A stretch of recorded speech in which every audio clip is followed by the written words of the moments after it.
সবাইকে স্বাগত দীপ্ত সন্ধ্যার সংবাদে। সাথে রয়েছে দোলা ডলরের শুরুতেই জানাবো সংবাদ শিরোনাম। দেশের প্রায় ৩০% মানুষের খাদ্য নিরাপত্তা নেই, গবেষণা প্রতিবেদনে বলছে সিপিডি।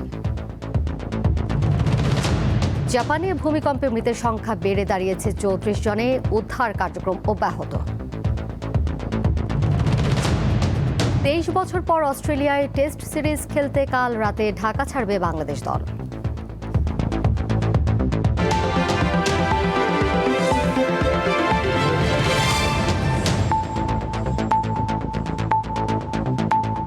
দেশের মানুষের আয়ের প্রায় ৬০% ব্যয় হয় খাবারের যোগান দিতে, আর ৩০% মানুষ ভোগে খাদ্য নিরাপত্তাহীনতায়। উৎপাদন থেকে ভোক্তা পর্যায়ে পৌঁছাতে নানা ধরনের অনিয়ম আর অসৎ পন্থাই বাড়ায় খাদ্যপণ্যের দাম। সেই সাথে আছে সরকারের নজরদারির অভাবও। রাজধানীতে এক অনুষ্ঠানে এসব তথ্য দিয়েছে Centre for policy dialogue, CPD. নিত্যপণ্যের বাজারে আগুন, ক্রমাগত বাড়ছে চাল, ডাল, মাছ, মাংস আর সবজির দাম। পরিবারের জন্য প্রতিদিনের খাবারের যোগান দিতে গলদঘর্ম অবস্থা সাধারণ মানুষের। কেন এমনভাবে দাম বাড়ছে তা জানতে 10টি নিত্য প্রয়োজনীয় খাদ্যপণ্যের সরবরাহ শৃঙ্খল, উৎপাদন ব্যয়, বিপণন ব্যয়, মূল্য সংযোজন এবং বাজারের বিভিন্ন স্তরের আয় ব্যয়ের হিসাব বিশ্লেষণ করতে গবেষণা করেছে centre for policy dialogue, CPD. বৃহস্পতিবার রাজধানীর ব্র্যাক সেন্টারে এই গবেষণার ফলাফল প্রকাশ করা হয়। যারা ভোক্তা তাদেরকে আমাদের বিভিন্ন পর্যায়ে তাদেরকে প্রোটেক্ট করতে হবে এবং প্রোডিউসারদের যে দক্ষতা সেটাকে বাড়াতে হবে। বাজার ব্যবস্থাপনার যে প্রতিযোগিতামূলক বাজার ব্যবস্থা সেটাকে আরো জোরদার করতে হবে। চাল, ডাল, পেঁয়াজ, আলু, কাঁচামরিচ সহ 10টি পণ্যের উৎপাদন থেকে ভোক্তা পর্যন্ত বাড়তি দামের কারণ হিসেবে আড়ত কেন্দ্রিক সরবরাহ ব্যবস্থা এবং নানা ধরনের অনিয়মকে উল্লেখ করা হয়েছে। পরিবহনের যে চাঁদাবাজি এবং এই যে কারণ বাজার ভিত্তিক যে চাঁদাবাজি, সেই চাঁদাগুলো কোথায় যাচ্ছে আমরা জানি তো। আমরা তো প্রত্যাশা করি এই সরকার ওই চাঁদাবাজিটা যদি বন্ধ করতো। এটি তো খুব বেশি কঠিন কাজ নয়।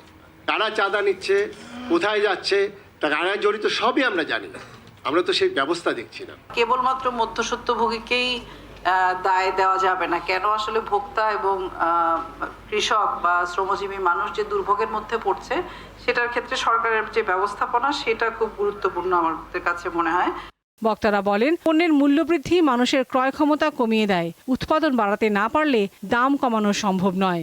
বিভিন্ন পর্যায়ে যে দামের যে এই যে পরিবর্তনটা এবং দামটা কিভাবে হয়, এগুলোর যে বিভিন্ন নিটিগ্রিটি বিভিন্ন মাঠ পর্যায়ে আছে তথ্য পাওয়ার ক্ষেত্রে, সেগুলাকেও কিন্তু আবারও যাচাই বাছাই করা হবে। ফুড ইনফ্লেশন কমাতে হলে লজিস্টিক কস্ট কমাতে হবে, ইনপুট কস্টের উপর কন্ট্রোল রাখতে হবে এবং প্রোডাক্টিভিটি আমরা যত বাড়াবো তত ফার্মারের এবিলিটিও আসবে, সে এগ্রিগেট ভ্যালু তত বেশি পাবে।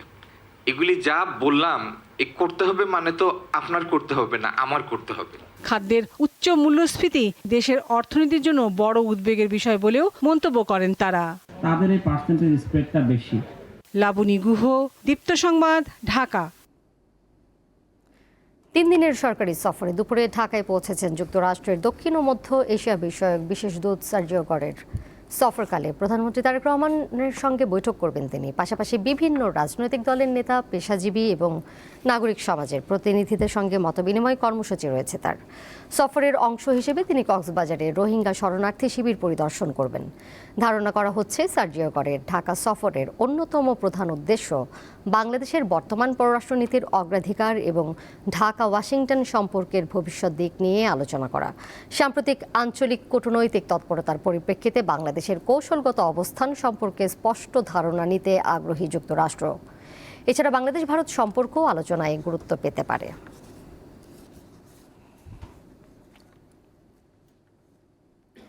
এই মুহূর্তে রাষ্ট্রীয় অতিথি ভবন পদ্মায় পররাষ্ট্রমন্ত্রীর সঙ্গে বৈঠক করছেন যুক্তরাষ্ট্রের দক্ষিণ ও মধ্য এশিয়া বিষয়ক বিশেষ দূত সার্জিও গরের। সেখানে রয়েছেন সহকর্মী রুবায়েত হাসান। সরাসরি যাচ্ছি তার কাছে। রুবায়েত, এই বৈঠকটি ঠিক কোন পর্যায়ে রয়েছে জানাবেন? নিশ্চয়ই এরপর আনুষ্ঠানিক একটি ব্রিফিং হবে, তারপর আমরা সম্ভাব্য কিছু বিষয়ে বলছিলাম। আপনি কতটা জানতে পারছেন যে এই আলোচনায় কি কি গুরুত্ব পাচ্ছে? নিশ্চিতভাবে বলা যায় যে সার্জিও গোর তিনি কিন্তু অনেক দক্ষ রাষ্ট্রদূত, কূটনীতিক সেজন্যই ডোনাল্ড ট্রাম্প তাকে তার বিশেষ দূত বানিয়েছেন। তিনি কিন্তু পাশের বন্ধুপ্রতিম রাষ্ট্র ভারতেরও রাষ্ট্রদূত হিসেবে যুক্তরাষ্ট্রের হয়ে কাজ করছেন। বাংলাদেশে নিযুক্ত মার্কিন রাষ্ট্রদূত ব্রেন্ট ক্রিস্টেনসন আজ দুপুর নাগাদ বলেছেন যে বাংলাদেশ এবং যুক্তরাষ্ট্রের সম্পর্ক এগিয়ে নেবার জন্য তার এই সফরটি অত্যন্ত গুরুত্বপূর্ণ। এতে করে ঢাকা অনেক আনন্দিত হয়েছে, তিনি এসেছেন, সময় দিয়েছেন। দক্ষিণ এশিয়ার রাজনীতি এবং ভূ রাজনীতি, কূটনীতি সব বিষয়ে আসলে আলোচনা হবে। এই মুহূর্তে আলোচনাটি একদমই শেষ পর্যায়ে রয়েছে বলা যায়, কারণ 8টা নাগাদ মাননীয় অর্থমন্ত্রী আমির খসরু মাহমুদ চৌধুরীর সঙ্গেও তার একটি বৈঠক হবার কথা রয়েছে। বৈঠকগুলো কিন্তু চলছে। পররাষ্ট্রমন্ত্রী হয়তো বা পররাষ্ট্র মন্ত্রণালয় থেকে ব্রিফের পরে বিস্তারিত জানা যাবে। কিন্তু গতকাল মাননীয় পররাষ্ট্রমন্ত্রী ডক্টর খলিলুর রহমান যেটি জানাচ্ছিলেন যে কোনো দেশের সঙ্গে স্বার্থ বিকিয়ে দিয়ে বাংলাদেশ অর্থাৎ তারেক রহমানের সরকার, বিএনপি সরকার কোনো ধরনের উদ্যোগ বা কৌশল গ্রহণ করবে না। সবার সঙ্গেই বন্ধুত্বপূর্ণ জনস্বার্থ রক্ষা করেই আসলে সম্পর্কগুলো এগিয়ে নেওয়া হবে।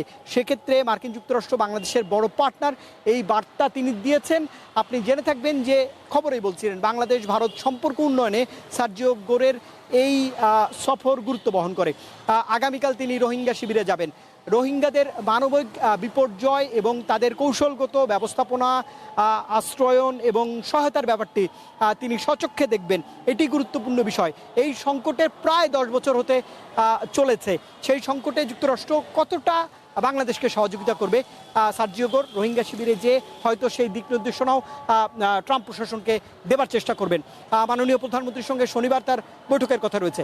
সব মিলিয়ে ফেব্রুয়ারিতে অর্থাৎ 5 মাস পর বিএনপি সরকারের এই অগ্রযাত্রায় একজন শীর্ষ কূটনীতিক যিনি প্রেসিডেন্ট ট্রাম্পের দূত, তার এই সফর নিশ্চয়ই গুরুত্ব বহন করে। বৈঠক শেষ হলে বাড়তি তথ্য নিশ্চয়ই আপনার মাধ্যমে দর্শকদের জানাতে পারবো। দোলা। রুবায়েত, আপনাকে ধন্যবাদ। সরাসরি যুক্ত ছিলেন সহকর্মী রুবায়েত হাসান। পরের প্রসঙ্গে যাচ্ছি।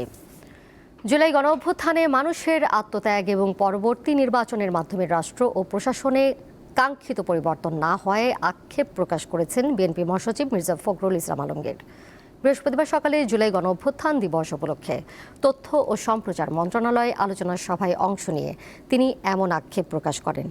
12 ফেব্রুয়ারির জাতীয় নির্বাচনের পর মন্ত্রী হিসেবে দায়িত্ব পালনের অভিজ্ঞতা তুলে ধরে মির্জা ফখরুল বলেন, কিছুই বদলায়নি, প্রশাসনের পুরনো সংস্কৃতি বহাল রয়েছে বলেও উল্লেখ করেন তিনি।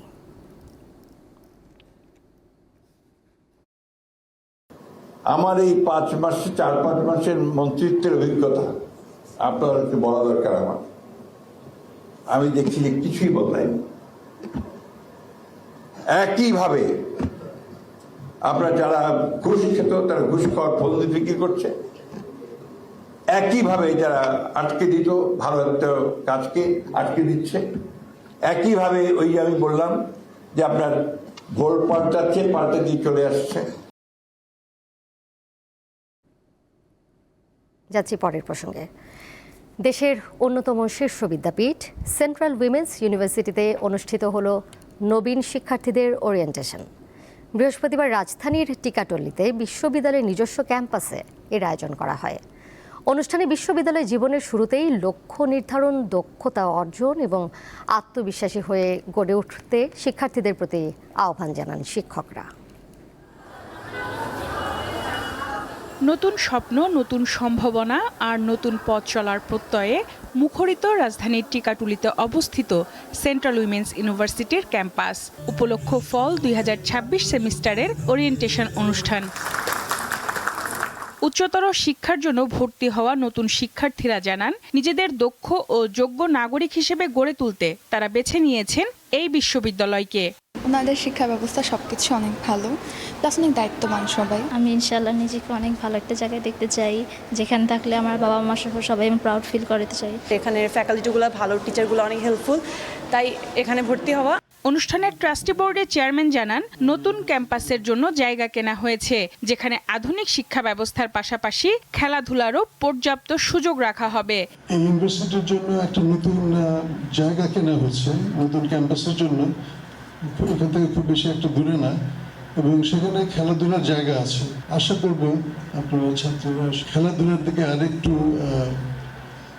আরেকটু সময় দেবেন। উপাচার্য জানান, বিশ্ববিদ্যালয় জীবনই নিজেকে তৈরি করার শ্রেষ্ঠ সময়, তাই শুরু থেকে লক্ষ্য স্থির রেখে এগিয়ে যাওয়ার পাশাপাশি ইংরেজি ও কম্পিউটার দক্ষতার ওপর গুরুত্ব দেওয়ার পরামর্শ দেন তিনি। তোমরা অনেক নতুন জিনিস শিখবে, যেমন আমাদের এখানে আমাদের প্রথম দিকে একেবারে সবার জন্য কম্পালসারি একটা ফাউন্ডেশন ইংলিশ কোর্স আর একটা ফাউন্ডেশন কম্পিউটার কোর্স, যাতে করে তোমরা সেকেন্ড সেমেস্টার থার্ড সেমেস্টারে উঠেই তোমরা টাইপ করে কাগজ দিতে পারো। অনুষ্ঠানে প্রধান অতিথি হিসেবে উপস্থিত ছিলেন 21 পদকপ্রাপ্ত নৃত্যশিল্পী ও কোরিওগ্রাফার অর্থী আহমেদ। ইউনিভার্সিটি লাইফ একই সাথে যেমন অনেক মজার, অনেক আনন্দের, কিন্তু একই সাথে অনেক রেসপন্সিবিলিটির। শুধুমাত্র কিন্তু ডিগ্রি ইনাফ না, এর পাশাপাশি আমাদের অনেক ধরনের স্কিলস ডেভেলপ করতে হয়। একই দিনে নবীন শিক্ষার্থীদের বিশ্ববিদ্যালয় ও বিভিন্ন বিভাগের সঙ্গে পরিচয় করিয়ে দেওয়া হয়। সঞ্জিতা প্লাবনী, দীপ্ত সংবাদ, ঢাকা। 28 জুলাই উদযাপিত হয়েছে বিশ্ব প্রকৃতি সংরক্ষণ দিবস। প্রাকৃতিক সম্পদ সংরক্ষণ, উদ্ভিদ ও প্রাণী জগতের সুরক্ষা, জীববৈচিত্র্য হ্রাস ও দূষণের মতো পরিবেশগত হুমকি সম্পর্কে সচেতনতা বাড়াতে এই দিনটি পালন করা হয়। বাংলাদেশের প্রাণ প্রকৃতি নিয়ে দীপ্ত সংবাদ ধারাবাহিক প্রতিবেদন প্রচার করছে। আজ রয়েছে নীলফামারীর ডোমার উপজেলার পাখির অভয়াশ্রম নিয়ে প্রতিবেদন।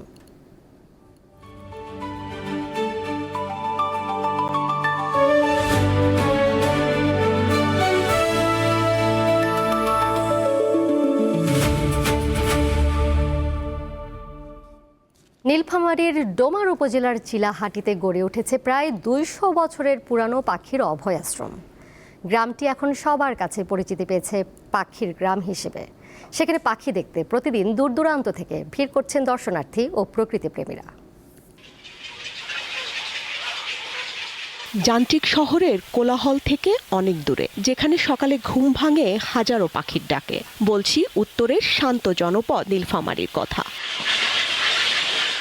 ভোরের আলো ফুটতেই চারিদিকে নীরবতা ভেঙে মেতে ওঠে প্রকৃতির এই চেনা সুর। সবুজের সমারোহের মাঝে মাথা উঁচু করে দাঁড়িয়ে আছে বিশাল এক বাঁশঝাড়। 4 একরের বেশি জায়গা নিয়ে বিশাল বাঁশঝাড়টি এখন পাখিদের অভয়াশ্রম। এখানেই বাসা বেঁধেছে বক, পানকৌড়ি, ঘুঘু, শ্যামা, দোয়েল, শালিক, বাবুই, চড়ুই সহ নানা প্রজাতির পাখি। নীলফামারীর ডোমার উপজেলার চিলাহাটির পশ্চিম ডাঙ্গাপাড়া গ্রামটি এখন পরিচিতি পেয়েছে পাখির গ্রাম হিসেবে। স্থানীয়দের দাবি, প্রায় 200 বছরেরও বেশি সময় ধরে এখানে ঘর বেঁধেছে হাজারো পাখি। বাঁশঝাড়ের মালিক ও স্থানীয় বাসিন্দারা জানান, তাদের পূর্বপুরুষদের সময় থেকেই এখানে নির্বিঘ্নে বসবাস করছে পাখি। প্রতিদিন ভোরে পাখিদের কিচিরমিচির শব্দে ঘুম ভাঙে গ্রামবাসীর, আর সন্ধ্যা নামলে পাখির ডানার শব্দ আর কলকাকলিতে মুখরিত হয়ে ওঠে পুরো এলাকা। বাঁশঝাড়ের মধ্যে পাখি লাগে, সে পাখি আমরা কোথাও কাউকে দেই না এবং কাউকে মারতেও দেই না। পাখি অনেক দিন থেকে আমরা সংগ্রহ করে রাখি, তবে সরকার যদি আমাদের উপরে একটু লক্ষ্য রাখে তাহলে আমরা অনেক আগায় যাব। বিশাল এই পাখির অভয়ারণ্য দেখতে প্রতিদিনই বিভিন্ন এলাকা থেকে ভিড় করেন প্রকৃতিপ্রেমী ও দর্শনার্থীরা। আমি এখানে ছোটবেলা থেকে দেখতেছি যে অনেক পাখি আছে, বৈশাখ মাসে আবার বেশি হয়। অনেক দূর দূরান্ত থেকে মানুষ এসে দেখতে, আর আমাদেরও এলাকায় আছে এই পাখিগুলা, আমাদেরকেও দেখতে খুব ভালো লাগে। ব্যক্তিগত উদ্যোগে পাখি সংরক্ষণের প্রশংসা করে সহযোগিতার আশ্বাস দিয়েছেন ডোমার উপজেলার নির্বাহী কর্মকর্তা। এটি আসলে দেখতে যেমন সুন্দর, সেটা পরিবেশের ভারসাম্য রক্ষা করে। চিন্তা ভাবনা করছি এটাকে আরো কিভাবে ভালো করা যায়। সরকারি সহযোগিতার পাশাপাশি সঠিক রক্ষণাবেক্ষণে অঞ্চলটি হয়ে উঠতে পারে দেশের অন্যতম পর্যটন কেন্দ্র। স্বস্তিকা সিংহ, দীপ্ত, বার্তাকক্ষ। দেশের বাইরের খবর। জাপানের শক্তিশালী ভূমিকম্পে মৃতের সংখ্যা বেড়ে 34 জনে দাঁড়িয়েছে। এখনও ধ্বংসস্তূপের মধ্যে নিখোঁজদের উদ্ধারে তৎপরতা অব্যাহত রেখেছেন উদ্ধারকর্মীরা। প্রায় 9000 বাস্তুচ্যুত মানুষ আশ্রয়কেন্দ্রে অবস্থান করছেন। তবে তীব্র তাপপ্রবাহে আশ্রয়কেন্দ্রে চরম দুর্ভোগ দেখা দিয়েছে, বাড়ছে হিটস্ট্রোকের ঝুঁকি। মঙ্গলবার জাপানের দক্ষিণ পশ্চিমাঞ্চলের কিউশু দ্বীপে 7.1 মাত্রার ভূমিকম্প আঘাত হানে। এতে শত শত বাড়িঘর, বিদ্যুৎ লাইন ও অনেক স্থাপনা ক্ষতিগ্রস্ত হয়। মূল ভূমিকম্পের পর এখন পর্যন্ত 100টিরও বেশি আফটার শক রেকর্ড করা হয়েছে।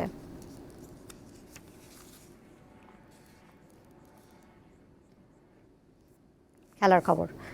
23 বছর পর কাল অস্ট্রেলিয়া সফরে যাচ্ছে বাংলাদেশ দল। সেখানে 2টি টেস্ট খেলবে টাইগাররা। র্যাঙ্কিংয়ের শীর্ষস্থানে থাকা দলের বিপক্ষে ইতিবাচক মনোভাব নিয়েই খেলতে নামবে তারা। দেশ ছাড়ার আগে আজ মিরপুর স্টেডিয়ামে সংবাদ সম্মেলনে এ কথা বলেন দলপতি নাজমুল হোসেন শান্ত। ইনজুরির কারণে সেরাদের ছাড়াও নিজেদের সর্বোচ্চটা নিংড়ে খেলার প্রত্যয় তার কণ্ঠে। আচ্ছা, অস্ট্রেলিয়া সিরিজ নিয়ে আমার একটা কোশ্চিন আছে। এই অস্ট্রেলিয়া সিরিজ নিয়ে আপনারা কি এক্সপেক্ট করতেছেন যে আমাদের টিম কেমন করবে, বা আপনাদের এক্সপেকটেশনটা কি, বা আমাদের টিমটা কেমন করবে? এখানে অনেক সিনিয়র সাংবাদিকরা আছে বা অনেক বছর ধরে লেখালেখি করছেন, একটু আপনাদের কাছ থেকে শুনবো দু একজন প্লিজ। এই উত্তর আমি দিলে পছন্দ হইতো। অস্ট্রেলিয়ার বিপক্ষে টেস্ট সিরিজ খেলতে যাওয়ার আগে গণমাধ্যম কর্মীদের সাথে রসিকতায় মেতে উঠলেন বাংলাদেশ দলের অধিনায়ক নাজমুল হোসেন শান্ত। 23 বছর পর বাংলাদেশ দলের অস্ট্রেলিয়া সফর। অজিদের মাটিতে সবশেষ খেলা 2 ম্যাচের টেস্ট সিরিজে হোয়াইট ওয়াশ হয়েছিল টাইগাররা। সেই সময়কার দলে খেলা মোহাম্মদ আশরাফুল এখন সৌম্য শান্তদের ব্যাটিং কোচ হিসেবে কাজ করছেন। এই দলের উপরে পুরোপুরি বিশ্বাস আছে যে এই দলটা নিয়ে আমরা ভালো ক্রিকেট খেলতে পারবো। কোন প্লেয়ার থাকলে ভালো হতো, কোন প্লেয়ার থাকলে আরো বেটার হতো, এগুলো নিয়ে আসলে চিন্তা করাটা এখন আমার মনে হয় না যৌক্তিক হবে। আলোচনায় দলের পারফরমেন্স ইস্যু, বিশেষ করে ইনজুরিতে থাকায় দলের সেরা খেলোয়াড়দের ছাড়াই টেস্ট খেলতে হচ্ছে। পাশাপাশি আছে সদ্য শেষ হওয়া জিম্বাবুয়ের বিপক্ষে টেস্ট ম্যাচে লজ্জার পরাজয়, যদিও দল নিয়ে সন্তুষ্ট কাপ্তান। টেস্ট ক্রিকেটটা যেভাবে খেলতেছি লাস্ট কিছু বছর ধরে, আমরা চেষ্টা করবো ওইভাবেই খেলার। ডিফারেন্ট কন্ডিশনটা যত তাড়াতাড়ি আমরা অ্যাডাপ্ট করতে পারি। বাট হ্যাঁ, আলাদা কোনো পরিকল্পনা নাই। টেস্ট টিমটা একটা ভালো অবস্থানে আছে। এই জায়গাটা থেকে আমরা যেন নিচের দিকে না যাই, সামনে আরও কিভাবে ইমপ্রুভ করতে পারি, কত ভালো ক্রিকেট খেলতে পারি, এটাই মূল লক্ষ্য থাকবে। 2003 সালের পর আবারও ডারউইনে টেস্ট খেলবে বাংলাদেশ। প্রথম টেস্ট শুরু হবে 13 আগস্ট। আর সিরিজের দ্বিতীয় ম্যাচের ভেন্যু কুইন্সল্যান্ড রাজ্যের গ্রেট ব্যারিয়ার রিফ অ্যারেনায়। এটি হতে যাচ্ছে অস্ট্রেলিয়ার 12তম টেস্ট ভেন্যু। ম্যাচ শুরু হবে 22 আগস্ট। আমাদের নামটা সবসময় হবে যে এই প্রথম ম্যাচটা কে খেলেছিল। মোহাম্মদ হাসিব, দীপ্ত স্পোর্টস, ঢাকা। সন্ধ্যার সংবাদ শেষ করব, যাবার আগে শিরোনামগুলো জানিয়ে দিব আরও একবার। দেশের প্রায় 30% মানুষের খাদ্য নিরাপত্তা নেই, গবেষণা প্রতিবেদনে বলছে সিপিডি। জাপানে ভূমিকম্পে মৃতের সংখ্যা বেড়ে দাঁড়িয়েছে 34 জনে, উদ্ধার কার্যক্রম অব্যাহত। 23 বছর পর অস্ট্রেলিয়ায় টেস্ট সিরিজ খেলতে কাল রাতে ঢাকা ছাড়বে বাংলাদেশ দল।